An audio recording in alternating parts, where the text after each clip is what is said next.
Did you know you can save even more at Walmart by using your Walmart rewards points? Here's how it works in just 60 seconds. First of all, make sure you are signed up for the Walmart rewards program available through the Walmart app or at walmart.com. Earning points is easy. Shop eligible items and pay with your Walmart rewards card to rack them up. To check your points, simply open the Walmart app, click on your account, and navigate to rewards.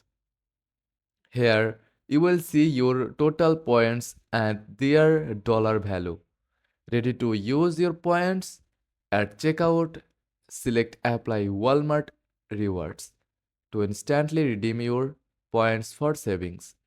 Whether you are shopping groceries, electronics, or anything in between, it's that simple. So start saving today with Walmart rewards points. It's easy, it's fast, and it's a smarter way to shop. Thanks for watching.